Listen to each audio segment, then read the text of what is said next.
समस्त को नमस्कार। मो ना एस एस साबनलिमा। आज आम मैंने गोपीनाथ महांती लिखित दादी बुढ़ा उपन्यास सप्तम परिच्छेद आलोचना करने सप्तम और अष्टम मध्य आलोचना करवा। तेबे आम गत सेसन देखी गत भाग देखी जे राति बेल कौन होती संतोष कुमार और ठेंगा जानी से मैंने परस्पर को भेटी राति सारा से कटे खाली चली चली सकाळ होगा पूर्व से परस्पर घर को फेरी जाइछन्ति। आज आम देखा तापर कहानी देखु। सप्तम परिच्छेद आरंभ होची केमितिका घर तला लगी राम नायकर ठेंगा जानर बापा कौन करिछि घर तोलिबा आरंभ करिछि। बाउंश हणा होउछि माटी चकटा होउछि।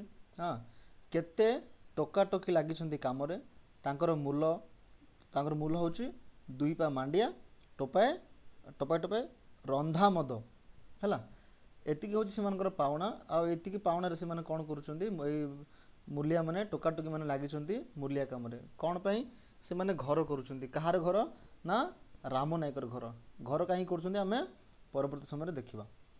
तेबे राम नायक ठेंगा को बसई रखी काम पाखरे निजे आहुरी दले लोक नहीं लगी झोलार हिड़ बांधी खेत तैयारी करिबारे एपट घर काम चली सेपट से कौन करिछि किछि लोक धरिकी से जाइछि आउ झोलार हिड़ बाड़ बांधिकी केमिति गोटे खेत बाहर करिबे बोली तार गोटे योजना चली कहीं कारण ठेंगा जिने बाहा हेले से नुआ घरे रहिबो हैला। नुआ घर एइथिबे तोला होछि कारण तार नुआ बहु आसीबो। नुआ बहु आसिले ठेंगा जाने आउरी तार स्त्री से माने कौन करिवे से घरे रहिबे एवं से कहीं हिड़ बांधी खेत तैयारी करुच्ची कारण जितेबले से बाहा हेबो ठेंगा जानी ता पुओ बाहा हेले कौन करिवो से चाष करके आपनार गुजराण मेंटेइबो। देखंतु तापर कौन होची बेले बेले से भाबे तापर सुखी केही जगत रे नहीं।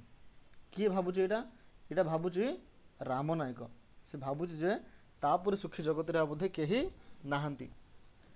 पिला दिने थिला से भारी गरीब अल्प बयस बापा माँ छाड़ी दे गले तापर से बड़ है जमी खंडे खंडे याठू ताठू धरी तोषिबा को आरंभ कला। देह मेहनत द्वारा केते धान मांडिया घरे भर्ती करी घर पूरेला। हाँ क्रमे तार निजर गोरु गाई हेले निजर जमी है आपनार परिश्रम रे भूमि रे सुना फलैला भाग्य ता प्रति प्रसन्न हेइची। एमती बहुत परिश्रम करने लोक हूँ किए राम नायक प्रथमे प्रथमे तार जमी बाड़ी भी नथिला से याठू ताठू करके से जमी धार करके चषुला पर से कौन कला धान मांडिया अर्जिला तापर ताको घर पूरे देला पर से निजर आपनार जमी मध्य से पाइकी। हाँ क्रमे क्रमे से परिश्रम करके आपनार गोरु गाई कला जमी कला आपनार परिश्रम रे से कौन कला भूमि रे सुना फलैला भाग्य ता प्रति मध्य प्रसन्न होइछि बोली लेखक कहउछन्ति हैला। तापर कौन अछि देह जोर रे जेतेबेले गाँर आउ समस्ती को टपी से संपत्ति अर्जी ना डाक हैला ठीक सेतिकी बेले तार दादी हरि नायक देखंतु जेतेबेले कौन होइछि राम नायक हाँ राम नायक जेतेबेले परिश्रम करके बड़ लोक होइछि ठीक सेतिकी बेले तार दादी हरि नायक बुढ़ा अपुत्रक हरि नायक बुढ़ा अपुत्रक दादी माने एठी क्या बुझा जाए दादी माने बापर बापा ना बापर बापा नुह दादी माने बापांकर भाई हैला। तो हरि नायक बुढ़ा अपुत्रक आउ नादार हो मरीगला कौन है नादार होता से नादार से मरीगला हैला। अमीन रेवेन्यू ताकू ही कले गाँवर नायक क्या कले गाँवर नायक राम नायक को कले गाँवर नायक है। सही दिन एक प्रकार सुखरे ही तार चली से दिन एक प्रकार सुखरे ही तार संसार चली है। देखंतु ता कपाल को झील ना झील थिले झोला टंका मध्य किछि घरे पशि था नथाऊ पछे झील जदि नाही नथाऊ पछे झील अच्छी ठेंगा जानी तार बुढ़ा दिनर बहप से तार टंका गछ है से तार टंका गछ बोली किए कहउछन्ति राम नायक भावुची जे ठेंगा जानी तो मोर पुओ से तो अच्छी मो पाखे मोर झील नथिले कौन है जदि झील था ताहले झोला टंका भी आसी था झोला टंका न आसू मोर पुओ अच्छी मोर ठेंगा जानी अच्छी मो पाई मोर सी हूँ बुढ़ा दिन बहप से मोर टंका गछ है एडुटी दिनू ठेंगा तार गुणर परिचय देछि छोट समय ही ठेंगा जानी मध्य से तार गुणर परिचय देछि बाप परी परिश्रमी बाप परी सदाशय 8 वर्ष रे ठेंगा बापर गोरु जगिला 12 वर्ष रे खेत लंगल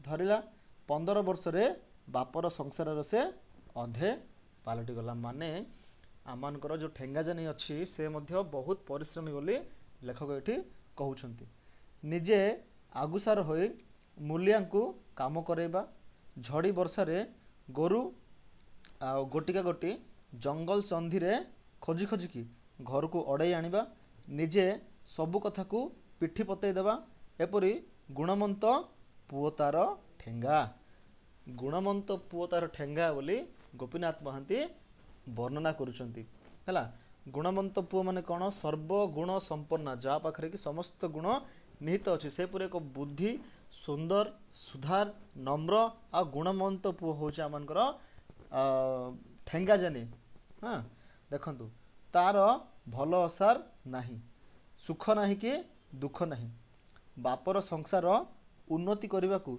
से जपरी गोटाए कलजंत्र परी निजर बोली किछि भी नाही बापांकर ही सब तार निजर इच्छा नहीं निजर कौन सी भी कार्य नहीं जहाँ भी से करुच्ची सबु किछि तार बापांक पई ही करुच्ची हैला ठेंगा जानी आपनर संपूर्ण जीवन को से बापांक काम रे उत्सर्ग कर देछि तार निजर किछि भी भल असार नाही बोली लेखक हमको कहउछंती अच्छा बाप किछि पचारले पुओ कहे मोर किस रे आज्ञा मोर कौन सी आज्ञा नहीं तु जा बोइले ता तु जहा कहबू बापा मु सेया करबी हैला तार विवाहर पई रामनायक घर तोलुची निठेई निठेई निठेई निठेई माने धीरे धीरे तार विवाहर कार विवाहर ठेंगा जानीर बाहागर पई विवाहर पई रामनायक कौन करुच्ची निठेई निठेई सी घर तोलुची कारण परजा लोक मानकर जो रीतिनीति अच्छी जे पुओ बाहा हेले नुआ घरे रहिबो से पुराना घरे तार स्त्री को आनिक रखिबो नाही तेणु करिकी पुओ पई बोलिकी रामनायक कौन करुच्ची से घर तोलुची हैला बिल काम हलिया को छाड़ी दे निजे आसी घर आगरे पत्थर उपरे बसी पड़े देखंतु रामनायक कौन करे बिल काम छाड़ी देकी हलिया को छाड़ी देकी से कौन करे निजे आसिकी घर आगरे बसी पड़े हैला भारी डाक हाक करे माने काम कहबा एडा आणे सेडा आणे इटा आणे मसला आणे बाली आणे किंतु से समय बाली मसला इटा किछि नथिला खाली माटी रे से माने कांथ तैयारी करुथिले हैला केते बेले कोन हुए आपे बाउंस काठ से चिरी पकाए केते बेले निजे माटी बही निए आउ बेले बेले थीर होई बसी काम को अनै अनै पिंका टाणे अनेक समय से निजे मध्य किछि किछि काम करे आ जेतबेले किछि काम करिबा पई नथिबो से कोन करिवो काम चालुथिबा समय रे ताकू अनै अनै कि से टिके शांति हेबा पई टिके रिलैक्स हेबा पई से कोन करे पिका टाणे ये हला सप्तम परिच्छेद वर्तमान जीवा अष्टम परिच्छेद रे कौन अच्छी अष्टम परिच्छेद सप्तम परिच्छेद रे पूरा भिन्न अच्छी माने सप्तम परिच्छेद रे तो रामनायक बापा सॉरी रामनायक आमनकर जो ठेंगाजान बापा रामनायक आपनार पुओ पई किपरि घर तैयारी करूची से संपर्क रे वर्णना कराई किंतु अष्टम परिच्छेद रे आ किछि अन्य विषय वर्णना कराई देखिबा कोन वर्णना कराई हैला अच्छा चाउ चाउआ खरा रे कांधरे जोड़ी जाउली पकई कालिया कोट खंडे लेखा देहरे मड़े ख्रीष्ट धर्मर संदेश धरी ए गाँव से गाँ गुरु माने ए गाँव रु से गाँ गुरु माने बुलु थांती देखंतु ख्रीष्ट धर्मर प्रचारक माने कौन करती से माने गोटे गाँव रु आ गोटे गाँ को बुलु थांती कौन पाई आमे देखिबा गम गम झाल बही जाउ थाए पाद फाटी पड़ू थाए किंतु जहाँ को देखिले तुंडरे तांकर धर्म हैला तांकर धर्म मतरे संस्कृत कथा प्रभु परम पिता को विश्वास कर जे आपणार प्रिय पुत्र को संसार पाप परित्राण निमंते प्रेरण करथिले सर्वदा हृदय रे तांको ध्यान कर ଖରା ହେଉ କି ବର୍ଷା ହେଉ, କଷ୍ଟ ହେଉ ଦୁଃଖ ହେଉ, ଏହିପରି ତାଙ୍କୁ ବୁଲିବାକୁ ହେବ। ସାହେବ କହିଛନ୍ତି, କ'ଣ କହିଛନ୍ତି ଯେ ତୁମେ ଯାହା ବି କରିବ ସେ ଅନୁସାରେ ତୁମକୁ ଦରମା ମିଳିବ। ଯଦି ତୁମେ ଖ୍ରୀଷ୍ଟ ଧର୍ମ ପ୍ରଚାର କରିବ ନାହିଁ, ବୁଲିବ ନାହିଁ, ତାହେଲେ ତୁମକୁ ଦରମା ବି ମିଳିବ ନାହିଁ। ହେଲା। ପିଣ୍ଡାପଦର ଗାଁର ଶାନ୍ତମୂର୍ତ୍ତି ସଲମନ, ପିଣ୍ଡାପଦର ବୋଲି ଗୋଟେ ଗାଁ ଅଛି, ସେଇ ଗାଁର ଶାନ୍ତମୂର୍ତ୍ତି ସଲମନ ବୋଲି ଜଣେ ଲୋକ ଅଛି। ହଁ, ସେ ଗୁରୁ ହେଲା, ମାନେ ଗୁରୁ ମାନେ କିଏ ଯେ ପ୍ରଚାର କରନ୍ତି, ସେ ଗୁରୁ ଶୁଭବାର୍ତ୍ତା ଶୁଣାଇବାକୁ ଏହି ଅଞ୍ଚଳକୁ ବାରମ୍ବାର ଆସନ୍ତି। ଚିକ୍ ଚିକ୍ କପାଳରେ ଅଟଳ ଧର୍ମ ବିଶ୍ୱାସ ଜିକି ଜିକି ହୋଇ ଝଟକି ପଡ଼ୁଥାଏ। ପଦା ଦେଶର ଧର୍ମର ସୁସମାଚାର ପବନରେ ଉଡ଼ି ଉଡ଼ି ଦାଦି ବୁଢ଼ାର କାନ ବାଟେ ଭାଁ ଭାଁ ଚାଲିଯାଏ। ହୁଙ୍କା ବୁଢ଼ା ମୁଣ୍ଡ ଟେକେ ନାହିଁ। ଦେଖନ୍ତୁ, ଧର୍ମ ପ୍ରଚାରକମାନେ ଆସନ୍ତି କୋରାପୁଟର ଜଙ୍ଗଲକୁ, ଯେଉଁ ଆଦିବାସୀମାନଙ୍କ ପାଖରେ ସେମାନଙ୍କୁ ମାନେ ଧର୍ମ ପ୍ରଚାର କରିବା ପାଇଁ କୁହା ହେଇଥାଏ, ସେମାନେ ଧର୍ମ ପ୍ରଚାର କରନ୍ତି। ଆଉ ଏ ଧର୍ମ ପ୍ରଚାରର ବାକ୍ୟ ଦାଦି ବୁଢ଼ା ବି ଶୁଣେ, ଦାଦି ବୁଢ଼ା ସହିତ ହୁଙ୍କା ବୁଢ଼ା ବି ଶୁଣେ, କିନ୍ତୁ ଏ ଦୁଇ ଜଣ ଯାକ ମୁଣ୍ଡ ଟେକିକି ଚାହାନ୍ତି ନାହିଁ କି ଏମାନଙ୍କର କାନ ବାଟରେ କ'ଣ ହୁଏ ସେଇଟା କ୍ରସ୍ ହେଇକି ଏମିତି ପଳେଇଯାଏ, ସେମାନେ ବିଶ୍ୱାସ କରନ୍ତି ନାହିଁ। ଆଚ୍ଛା, ଆଉ କ'ଣ ହେଇଛି, ରାତି ଅଧରେ ସେଇ ଭାଷାରେ ସିଟିଏମ୍ ଚୋର ଲୋକେ ଦାଦି ବୁଢ଼ାକୁ ଉଦ୍ବୋଧନ କରନ୍ତି। କେମିତି? ହେ ପରମ ପିତା ଦାଦି ବୁଢ଼ା, ତୁମ୍ଭେ ବିଶ୍ୱାସ କର, ଆମ୍ଭ ମନରେ କୌଣସି କୁଟିଳତା ନାହିଁ। ସରଳ କହିବୁ, ସତ୍ୟ କହିବୁ। ଅଭାବ ନିମନ୍ତେ ସିନା ଏ ଦୁର୍ଯୋଗ ରାତିରେ କାହାର ଶାଳରୁ ଗୋରୁଟିଏ, କାହା ଶୋଇବା ଘରୁ ଥାଳିପଟେ ନେଇ ଆସି କୁଟୁମ୍ବ ପ୍ରତିପୋଷଣ କରିବା ନିମନ୍ତେ ଏତେ ବିପଦରେ ଆମ୍ଭେ ଧାଇଁଥାଇ, କିନ୍ତୁ ଏ ଷ୍ଟେସନ ଲୋକେ, ଏ ସଭା ଇନ୍ସପେକ୍ଟି ବିଧର୍ମୀ, ସେମାନେ ଧର୍ମରେ ବିଶ୍ୱାସ ନାହିଁ। କାହୁଁ ବୁଝିବେ ଆମ୍ଭର ଦୁଃଖ ପ୍ରଭୁ, ଏକା ତୋତେ ଜଣା। ଏମିତି ଭାଷାରେ ସେମାନେ କ'ଣ କରୁଛନ୍ତି, ଯେଉଁ ଚୋରମାନେ କ'ଣ କରୁଛନ୍ତି, ଦାଦି ବୁଢ଼ାକୁ ସମ୍ବୋଧନ କରୁଛନ୍ତି। ହେ ଦାଦି ବୁଢ଼ା, ଆମର ଅସୁବିଧା ସୁବିଧା ତୋତେ ସିନା ଜଣା, ଆଉ କାହାକୁ ଜଣା? ଆମ୍ଭେ ଆଜି ଗୋଟେ ଗୋରୁ ଚୋରେଇବୁ, କାଲିକି ଆଉ ଗୋଟେ କାହାର ବାଡ଼ିରୁ ଆଉ କିଛି ଜିନିଷ ଚୋରେଇବୁ, ଚୋରେଇଲେ ସିନା ଆମେ ବଞ୍ଚିବୁ। ଏ ସଭା ଇନ୍ସପେକ୍ଟି ଆଉ ଏ ଯେଉଁ ବାବୁମାନେ ଅଛନ୍ତି, ଏ ଯେଉଁ ଷ୍ଟେସନ ଲୋକ, ଷ୍ଟେସନ ମାନେ ପୋଲିସ ଷ୍ଟେସନ ଲୋକ, ସେମାନେ ଆମକୁ ଧରି ପକାଉଛନ୍ତି ଚୋର ବୋଲିକି। ସେମାନେ କ'ଣ ବୁଝିବେ ଆମେ କେମିତି ଜୀବନ ଜିଉଛୁ? ସେମାନେ ବିଧର୍ମୀ ଲୋକ। ହଁ, ସେମାନେ ଧର୍ମରେ ବିଶ୍ୱାସ କରନ୍ତି ନାହିଁ। ସେମାନେ କେମିତି ବୁଝିବେ ଆମର କଷ୍ଟ? ହେ ପ୍ରଭୁ, ହେ ଦାଦି ବୁଢ଼ା, ଆମକୁ ତୁଇ ଏକା ଉଦ୍ଧାର କର, ତୁଇ ଏକା ରକ୍ଷା କର ବୋଲି ଚୋରମାନେ ମଧ୍ୟ କାହାକୁ, ଦାଦି ବୁଢ଼ାକୁ ସମ୍ବୋଧନ କରୁଛନ୍ତି। ଆଚ୍ଛା, ଏ ଯେଉଁ ଚୋର ଲୋକମାନେ ହେଲା, ସେମାନେ ମଧ୍ୟ କ'ଣ କରୁଛନ୍ତି, ସେମାନେ ମଧ୍ୟ ଧର୍ମ ଗ୍ରହଣ କରିଛନ୍ତି। ଏଲିୟ, ଜହନ, ଆଲିହାନ୍ଦର, ପିତର, ସିମନ, ଫାଉଲ, ମିକାଲ, ଏପରି ଯେତେ ସେମାନେ, କିନ୍ତୁ ତାଙ୍କର ଖାଲି ବିଶ୍ୱାସରେ ଚଳିବ ନାହିଁ। ଅନୁତାପ କରିବାକୁ, ଦୋଷ ସ୍ୱୀକାର କରିବାକୁ ପୋଥି ଗୋଲି ସଲମନ ଗୁରୁ ଯାହା ଶିଖେଇ ଦେଇ ଯାଉଛନ୍ତି, କଚେରୀ ଅଦାଲତରେ, ସମାଜରେ, ବ୍ୟବହାରିକ ଜୀବନରେ ତା'ର ମୂଲ୍ୟ ବା କେତେ? କଥା ଫିଟିଗଲେ କୌଣସି ଗୁରୁ, କୌଣସି ପାଷ୍ଟର ରକ୍ଷା କରିବେ ନାହିଁ। ହେଲା। ଦେଖନ୍ତୁ କ'ଣ ହେଇଛି, ଅନେକ ଲୋକ ଧର୍ମ ଗ୍ରହଣ କରିଛନ୍ତି ସତ କଥା। ଖ୍ରୀଷ୍ଟ ଧର୍ମରେ କ'ଣ, କାହାକୁ ଚୋରି କରିବ ନାହିଁ, କାହାଠାରୁ ଚୋରି କରିବ ନାହିଁ, କାହାକୁ ହତ୍ୟା କରିବ ନାହିଁ, କାହାକୁ କୌଣସି ଖରାପ କଥା କହିବ ନାହିଁ, ଇତ୍ୟାଦି ବିଷୟ ଅଛି। କିନ୍ତୁ ଯେଉଁ ଗ୍ରାଉଣ୍ଡ ରିଆଲିଟି ଅଛି, ଯେଉଁ ଗ୍ରାଉଣ୍ଡ ଜିରୋ ରିପୋର୍ଟ ଅଛି, ଯେ ଚୋରି ନ କଲେ, କାହାକୁ ଖରାପ କଥା ନ କହିଲେ, କାହାକୁ ନ ଡରେଇଲେ, କାହାକୁ ନ ବାଡ଼େଇଲେ ଲୋକମାନେ ବଞ୍ଚିବେ କେମିତି? ସେମାନଙ୍କର ଯେଉଁ ଚୋର ଲୋକମାନଙ୍କର ଚୋର ବୃତ୍ତି ହେଉଛି ଚୋରି କରିବା। ଚୋର ଲୋକମାନେ, ଯଦି ଯେଉଁ ଖ୍ରୀଷ୍ଟିଆନ ଲୋକମାନେ, ତଥାପି ସେମାନେ କ'ଣ କରନ୍ତି? ଚୋରି କରନ୍ତି। କାରଣ ଯାହା ବି ଆମମାନଙ୍କର ଯେଉଁ ଗୁରୁ ଅଛନ୍ତି, ସଲମନ ଗୁରୁ ଆସିକି ସେମାନଙ୍କୁ କହିଛନ୍ତି, କିନ୍ତୁ କହିବା ଆହୁରି ତାକୁ ପ୍ରାକ୍ଟିକାଲି ଆପ୍ଲାଏ କରିବା ଦୁଇଟା ବହୁତ ଅଲଗା ଅଲଗା କଥା। କଥା ଫିଟିଗଲେ କୌଣସି ପାଷ୍ଟର କି କୌଣସି ଗୁରୁ ଆସିକି ରକ୍ଷା କରିବେ ନାହିଁ ବୋଲି ଏଠାରେ କୁହାହେଉଛି। ନିରାକାର ଆକାଶୀ ଦେବତା ମନୁଷ୍ୟର ପାପ ବୋଝ ବହିଛନ୍ତି। ଭଲ, ଏହି ସୁସମାଚାର ଯାହାଙ୍କର କ୍ଷମା ମିଳିବ, ହେଲା, ସବୁ ପାପର ବୋଝ ସେ ମୁଣ୍ଡେଇବେ, ଯେ ଯେପରି ଚଳୁ ତାଙ୍କରି ରକ୍ତରେ ସମସ୍ତଙ୍କର ପାପ ସ୍ଖଳନ ହେବ ଦିନେ ନା ଦିନେ। ଏମିତି ବୋଲିକି କିଏ ଶିଖାନ୍ତି? ସୋଲୋମନ ଗୁରୁ ଶିଖାନ୍ତି।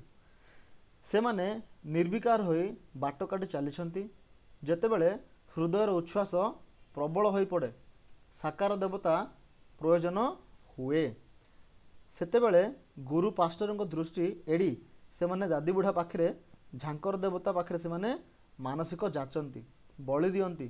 ଦୁଇ ଆଡ଼ୁ ହୋଇ ସାଂସାରିକ କାର୍ଯ୍ୟ ଏକ ପ୍ରକାର ଚଳିଯାଏ। ଗୋଟେ ଆଡ଼ୁ ସେମାନେ ଖ୍ରୀଷ୍ଟ ଧର୍ମକୁ ବିଶ୍ୱାସ କରୁଛନ୍ତି, ଅନ୍ୟ ଆଡ଼େ ସେମାନେ ଦାଦି ବୁଢ଼ାକୁ ବି ବିଶ୍ୱାସ କରୁଛନ୍ତି, ଦାଦି ବୁଢ଼ା ପାଖରେ ବଳି ବି ଦେଉଛନ୍ତି ହେଲା। ଦୁଇ ଆଡ଼ୁ ମାନେ ଦୁଇ ଆଡ଼ୁ ମାନେ କ'ଣ, ଏହାର ଅର୍ଥ ଦୁଇ ଆଡ଼ୁ ମାନେ ଗୋଟେ ଧର୍ମ ଖ୍ରୀଷ୍ଟିଆନ ଧର୍ମ, ଆଉ ଗୋଟେ ଧର୍ମ ଦାଦି ବୁଢ଼ାକୁ ବିଶ୍ୱାସ କରିବାର। ଏ ଦୁଇ ଆଡ଼ୁ କରିକି ସେମାନେ କ'ଣ କରନ୍ତି, ଆପଣର ଜୀବନକୁ ଚଳେଇ ଦିଅନ୍ତି। ଇଏ ହେଲା ଖ୍ରୀଷ୍ଟ ଧର୍ମର କଥା ଗୋପୀନାଥ ମହାନ୍ତି କହିଛନ୍ତି ଏ ଉପନ୍ୟାସରେ। ତେବେ ସନ୍ତୋଷ କୁମାରୀର ବିଷୟରେ ମଧ୍ୟ ଏହା ଲାଗୁ ହେଉଛି। କେମିତି ସନ୍ତୋଷ କୁମାରୀ ଏହି ବିଶ୍ୱାସରେ ବଢ଼ି କ'ଣ ଯେ ସିଏ ମଣିଷ ହୋଇଛି। ମଣ୍ଡଳୀ ସଭାରେ ଦେଶ୍ୟା ଦେବଦେବୀଙ୍କୁ ହେଲା ପ୍ରେତ ବୋଲିକି କହିକି, ଶୈତାନର ଅନୁଚର ବୋଲି କହିକି ସମସ୍ତେ ଯେତେ ଗାଳି ଦେଲେ ସୁଦ୍ଧା ଆପଣା ଘରେ ନିର୍ଜନ ନିଛାଟିଆରେ ନିଜର ପ୍ରୟୋଜନ ଅନୁସାରେ ସେମାନେ ଚୁପଚାପ ଉପାଧିଆ ପଡ଼ିଯାଆନ୍ତି। ମନରେ ବଳ ଆସେ। ଯେତେ ସଭା ମଣ୍ଡଳୀରେ ମଧ୍ୟ କୁହା ହଉ ଯେ ଦାଦି ବୁଢ଼ା ଆହୁରି ଏସବୁ ମିଛ କଥା, ହଁ ଖ୍ରୀଷ୍ଟ ଧର୍ମ ହିଁ ସତ୍ୟ କଥା, ଏସବୁ କଥା କୁହା ହେଲେ ମଧ୍ୟ କି ଦାଦି ବୁଢ଼ାକୁ ଶୈତାନ ବୋଲିକି କୁହାଗଲେ ମଧ୍ୟ ସଭା ମଣ୍ଡଳୀ ମାନଙ୍କରେ କ'ଣ କୁହା ହୁଏ ଯେ ଦାଦି ବୁଢ଼ା ଶୈତାନ, ଦାଦି ବୁଢ଼ାକୁ ବିଶ୍ୱାସ କର ନାହିଁ, ଦାଦି ବୁଢ଼ା କ'ଣ ସେ ଗୋଟେ ନିର୍ଜୀବ ବସ୍ତୁ, ତା ପାଖରେ କିଛି ବି ନାହିଁ, ଅନେକ ଏମିତି କୁହାଗଲେ ମଧ୍ୟ ସେମାନେ କ'ଣ କରନ୍ତି, ଆପଣା ଘରେ ହେଲା ରାତିରେ ଅନ୍ଧାର ରାତିରେ ଯେତେବେଳେ ନିଛାଟିଆ ନିଜର ପ୍ରୟୋଜନ ଅନୁସାରେ ସେମାନେ କ'ଣ କରନ୍ତି, ଚୁପଚାପ ଉପାଧିଆ ପଡ଼ିଯାଆନ୍ତି। ଉପାଧିଆ କାହା ପାଖରେ ପଡ଼ନ୍ତି, ଉପାଧିଆ ପଡ଼ନ୍ତି ସେମାନେ ଦାଦି ବୁଢ଼ା ପାଖରେ ହେଲା। ଆଉ ଦେଖନ୍ତୁ ଏଇ ବିଶ୍ୱାସରେ ସନ୍ତୋଷ କୁମାରୀ ମଧ୍ୟ ଆମମାନଙ୍କର ବଡ଼ ହେଇଛି। ତେବେ ସନ୍ତୋଷ କୁମାରୀ ଦାଦି ବୁଢ଼ା ତ ଦାଦି ବୁଢ଼ା, ହୁଙ୍କା ବୁଢ଼ାକୁ ସୁଦ୍ଧା ଅମାନ୍ୟ କରେ ନାହିଁ। ରାମନାୟକର ପୁଅ ଠେଙ୍ଗାଜାନି ଘଟଣାର ସୁଅରେ ତାହା ଆଡ଼କୁ ଆଉଜି ଆସିଛି, ସେ ନିଜେ ଆଶ୍ରୟ ପାଇଛି, ଇଏ ତ ଭଲ କଥା, କିନ୍ତୁ ଆହୁରି ଅନେକ କାମ ବାକି ଯେ। ମନେ ମନେ ସେ ବି କହେ, ଦାଦି ବୁଢ଼ା ତୋର ଦୟା। ଏକୁଟିଆ ଅନ୍ଧାରର ପହିଲି ପହରେ ଦାଦି ବୁଢ଼ା ମୁଣ୍ଡିଆ ଉପରକୁ ସେ ଥରେ ଉଠିଯାଏ। ଶୁଖିଲା ତାଳପତ୍ର ଏକାଠି କରି ଦାଦି ବୁଢ଼ାଠୁ ଅଳ୍ପ ଛାଡ଼ି ନିଆଁଟିଏ କରେ। ଦେଖନ୍ତୁ ସନ୍ତୋଷ କୁମାରୀ ମଧ୍ୟ ଦାଦି ବୁଢ଼ା ପାଖକୁ ଯାଏ, ଆଉ ଯାଇକି କ'ଣ କରେ, ସେ ଦାଦି ବୁଢ଼ାର ପାଖରେ ସେ ନିଆଁ ଜଳାଏ। ତାପରେ କ'ଣ କରେ, ଆପଣାର ବିଶ୍ୱାସ ଜନ୍ମେଇ ମନେ ମନେ କହି ହୁଏ, ଦାଦି ବୁଢ଼ା ତୁ ଜରୁର ରହିବୁ, ଆଜି ମୋତେ ଦୟା କରିବୁ, ମୋ କଥା ମନେ ରଖିଥିବୁ ସବୁବେଳେ। ଦାଦି ବୁଢ଼ାର 7 ପେଣ୍ଟିଆ ଖଜୁରୀ ଦେହ ଅନ୍ଧାରି ଭିତରେ ମୁରୁକି ହସା ଦିଏ। ଅନ୍ଧାରର ସମୁଦ୍ର ଭିତରେ ନିଛାଟିଆ ମୁଣ୍ଡିଆ ଉପରେ ସନ୍ତୋଷ କୁମାରୀ ଦାଦି ବୁଢ଼ାକୁ କ'ଣ କରେ, ଆଲୁଅ ଦେଇ ଚାଲି ଆସେ। ଯେତେବେଳେ ଅନ୍ଧାର ହେଇଯାଏ ସନ୍ତୋଷ କୁମାରୀ ନିଆଁ ଜଳେଇକି ବସେ ଦାଦି ବୁଢ଼ା ପାଖରେ, ଦାଦି ବୁଢ଼ାକୁ କହେ, ଦାଦି ବୁଢ଼ା ମୋତେ ଦୟା କରିବୁ, ମୋ କଥା ସବୁବେଳେ ତୁ ମନେ ରଖିଥିବୁ। ଦେଖନ୍ତୁ ସନ୍ତୋଷ କୁମାରୀ ଯଦିଚ ଖ୍ରୀଷ୍ଟିଆନ ଲୋକ, ତଥାପି ସେ କ'ଣ କରୁଛି, ଦାଦି ବୁଢ଼ାକୁ ବିଶ୍ୱାସ କରୁଛି ଏବଂ ଦାଦି ବୁଢ଼ାକୁ କହୁଛି ଯେ ମୋ କଥା ଦାଦି ବୁଢ଼ା ମନେ ରଖିଥିବୁ। କେଉଁ କଥାକୁ, ଦାଦି ବୁଢ଼ା ମୁଁ ମଧ୍ୟ ଭଲ ପାଇଛି, ମୁଁ ମଧ୍ୟ ପ୍ରେମରେ ପଡ଼ିଛି, ମୁଁ ମଧ୍ୟ କାହାକୁ, ଠେଙ୍ଗାଜାନିକୁ ଆପଣର ସ୍ୱାମୀ ରୂପେ ପାଇବା ପାଇଁ ଚାହୁଁଛି, ତେଣୁ କରିକି ମୋତେ ଦୟା କରିଥିବୁ ଦାଦି ବୁଢ଼ା, ମୋର କଥା ମନେ ରଖିଥିବୁ, ମୋର କଥା ବୁଝିବୁ। ଆଉ ସେ କ'ଣ କରେ, ଅନ୍ଧାରର ସମୁଦ୍ର ଭିତରେ ନିଛାଟିଆ ମୁଣ୍ଡିଆ ଉପରେ ସନ୍ତୋଷ କୁମାରୀ କ'ଣ କରେ, ଦାଦି ବୁଢ଼ାକୁ ଆଲୁଅ ଦେଇକି ସେ ତା ଘରକୁ ଚାଲି ଆସେ। ଆଚ୍ଛା, ଅଥଚ ଠିକ୍ ଏହିପରି ଦିନେ ଠେଙ୍ଗାଜାନିକୁ ସେ ଛଟପଟ କରି ମାରେ। ଦେଖନ୍ତୁ ଅବଶ୍ୟ ସେ କହିଦିଏ ଠେଙ୍ଗାଜାନିକୁ ମୋର ସ୍ୱାମୀ କରିବା ପାଇଁ ମୁଁ ଚାହୁଁଛି ଦାଦି ବୁଢ଼ା ବୋଲି, କିନ୍ତୁ କ'ଣ କରେ, ସେ ଠେଙ୍ଗାଜାନିକୁ ଛଟପଟ କରି ମାରେ।